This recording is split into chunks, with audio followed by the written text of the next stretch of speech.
एक पत्री सादर करीत आहे मृत्युंजय.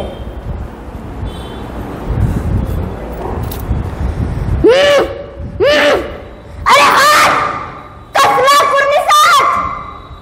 औरंग्या स्वराज्याचे छत्रपती तुझ्या दरबारात उभे आहेत. उलट तूच आम्हाला मुजरा कर. मनसबदारीचे शे तुकडे तू देणार छत्रपतींना.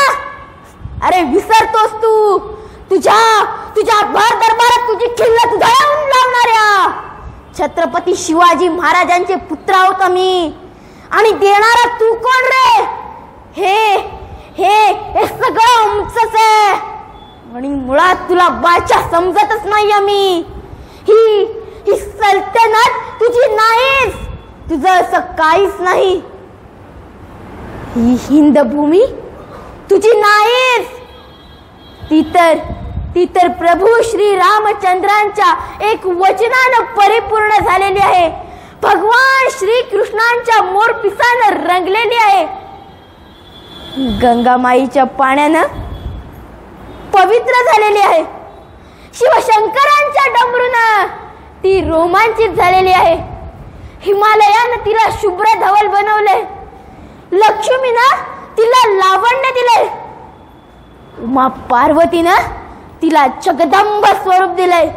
सदैव सत्याला मस्तकी धरणारी, क्षमेला हृदयात बसवणारी, शीलवंतांना सखा मानणारी आणि पराक्रमाला बाहुत बनणारी ही भूमी आमचीच आहे. औरंगजेब आमचीच आहे. आणि याच मातृभूमीचे तुकडे करून मनसबदारी म्हणून आमच्या समोर टाकतोस आणि ते आम्ही उतरावेत असं समजतोस.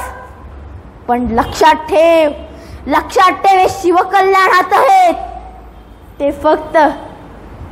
ते फक्त शिवरायांच्याच चरणांना स्पर्श करतात आणि झुकतात ते या मातीची चिमूड भरण्यासाठीच आणि ती मस्तकी लावण्यासाठीच.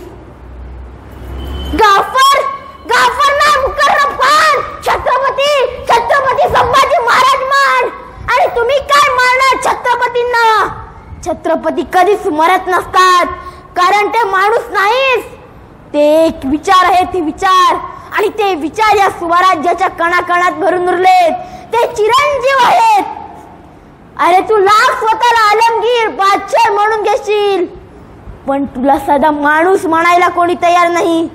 तू मक्कार, फरेबी, धोकेबाज आहेस म्हणून एका बेसावत क्षणी आम्हाला पकडलंस. तुझ्यात हिंमतच नाही रे औरंगजेब. आणि ती हिंमत कधीच नव्हती. तमीज बाळगू मी? अरे तुम्हाला एका तमीज, एका छत्रपतींची झेंडा काढता, त्यांना उंटावर बसवता. ही तमीज आहे की चेष्टा? ही चेष्टाच तुम्हाला मातीमोल करेल. तुझ्या 5 लाख फौजाचा तुझा घात करेल. औरंग्या आमचा भगवा खाली खेचण्यासाठीच करतोस ना हे सगळं. पण बघ डोळे फोडून एकदा आमच्याकडे. अरे आम्हीच झालात आमच्या रक्तानं भगवे. आणि हाच भगवा टिळा लावून पेटून उठाल माझा हरेक मराठा. औरंग्या वारकरी सुद्धा धारकरी होतील त्या मराठी मुलकातलं तुझं नामो निशान मिटवण्यासाठी, तुझं मस्तक रायगडाच्या पायथ्याशी काढण्यासाठी. तर पुढे पुन्हा शिवप्रभूंच्या कृतीची भवानी तलवार आणि दुमदुमुदे पुन्हा सह्याद्रीच्या कडेकबारीतून एकच घोषणा, हर हर महादेव जगदंब. आबासाहेब असे एकदा हाक मारायचे, परंतु ती जुभा आमच्याकडे नाही.